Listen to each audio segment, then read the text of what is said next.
Gel blasters. Sickest toy ever. 50 bucks on Amazon. This isn't an ad, but I wish it was. I was listening to the BBC investigation or interview that they did on Andrew Tate. It came out today. And towards the end, the investigator or whatever, the guy that works for BBC said something interesting, okay? I want you guys to hear this and let me know what you think of this in the comments. But there was something And it'll mean the world to me if you subscribe. Thank you so much. else nagging me about the whole Tate affair. Something Maria at the anti-trafficking charity said. Follow the money. It's the mantra of every investigative journalist. I returned to Tate's home. There's lots of rubbish at the back, an old skateboard, an IKEA lamp that's... Okay, so this guy went to Romania and he interviewed people in Romania and supposedly he went he looked at Andrew Tate's house. I'm sure not inside, but from the outside. Worth about 30 quid. Loads of old bits of cement and debris from building and a basketball net. You know, it just does not feel like wealth.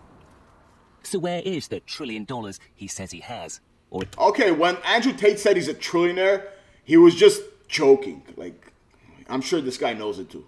But some people don't take that seriously. is that just another overstatement created to help sell his online persona? Something else intrigued me. Maria Boragina knows everybody in the webcam industry, but she'd never heard of Andrew Tate until his arrest. Did you know about his webcam business before? No. Which is unusual, isn't it? Because you know a lot of people in this industry have been in it for a long time. I never saw them and we never talked about them. I don't know how huge it is because what I saw in the newspaper, it was in a villa, so that cannot be very huge. Do you think it's possible that he would have earned what he claims are tens and tens of millions of dollars so quickly from this industry alone? If he claims that, I would like him to come and train me. So this woman right here, I believe they said she runs a webcam company, another webcam company, and in Romania, and she's pretty big. It's legal over there. Obviously, webcam companies are legal, but she runs it, and she's never heard of them. But also, what I remember from Andrew Tate's old podcast that he did, he ran that webcam business a long time ago. That's what I remember. Maybe he ran it recently too, but he said he ran it a long time ago and he stopped. Maybe she wasn't around back then. I don't know. Because we are not able to do that. But it's what he's saying. I don't know if it's true or not. From my perspective, it's not. What about his ownership of Romanian companies? Well, we discovered that after their compound was raided in April last year, the Tate brothers began offloading some of their assets. One company they hurriedly transferred to a female associate, Georgiana Nagel, but she's now in custody too. She moved it on to someone else, and that person was, wait for it, a porn star from... Porn star? The company is now in Dubai, and we can't access its records. I went to a casino in Bucharest where Tate has been filmed and which he's supposed to part own. He claims he began buying casinos after some casual dealings with the Romanian mafia. There was a guy who owns 400 casinos, three brothers, mafia guys, they own 400 casinos throughout Eastern Europe. I came up to him and said, look, I want to do a franchise with you. You know the drill by now. He went to them, got involved, made a fortune, designed a business model. Tate has claimed he had 15 casinos, earning him $1 million a month. Yep. Well, we searched high and low in company records, and we couldn't find any evidence that Tate owned a single casino. Not the James Bond and Martini variety, anyway. Okay, one more thing. I'm sorry for cutting this video off, but from what I also remember, Andrew Tate said he has nothing under his name. Okay, so it could be that too. In Romania, when they say casino, they also include slot machine arcades in that, end of the pier stuff. And it does seem Tate did, in the past, have a business arrangement with a chain called Las Vegas Games. Las Vegas Games is currently under investigation on suspicion of extortion and organized crime involving the Romanian mafia. I'm guessing Tate doesn't want to be too closely associated with that.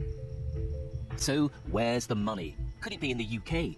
Graham Barrow is an anti-money laundering expert who helps banks and the UK government investigate suspected corruption and who hosts the Dark Money podcast.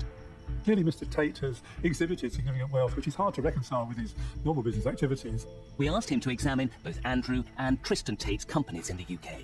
The Tates, or at least Tristan Tate, has never filed a set of company accounts for any of the companies he has been a director or an owner of. It's a red flag in my world. It is a warning to most financial institutions that they should be paying close attention if they're doing business with these companies.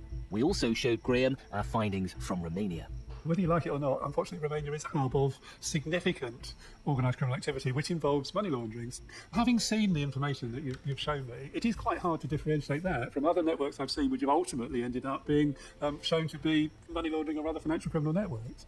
Tate's followers become very touchy when journalists question the scale of his wealth. Take away Tate's money, his superpower if you like, and you take away his strength. Okay, obviously I don't know how much money Andrew Tate has. No one does, right? I mean, some people do, but just us, like regular people, don't know how much money he has. But according to his cars, like, I like cars. I know cars are expensive. I know roughly how much their prices are. The cars he has, you have to be wealthy to own that, to own those cars. Unless everything he makes, he pays off for the cars, you have to be very wealthy to own those cars. And I don't know, the way this guy made it seem like in the beginning, he went to his house and he saw like IKEA lamp, this, that, doesn't look like wealth. That doesn't mean anything, okay? Now, this video doesn't mean anything either, but I don't know how true it is. I don't know how false it is. I have no clue, okay? But the thing I found it interesting when he said he offloaded his assets after the first raid to that one woman he's in jail with, and she offloaded it to a porn star. I don't know. I mean, it could be true. I have no clue, but that sounds weird. But let me know what you think of this in the comments, and it'll mean the world to me if you subscribe. Thank you so much.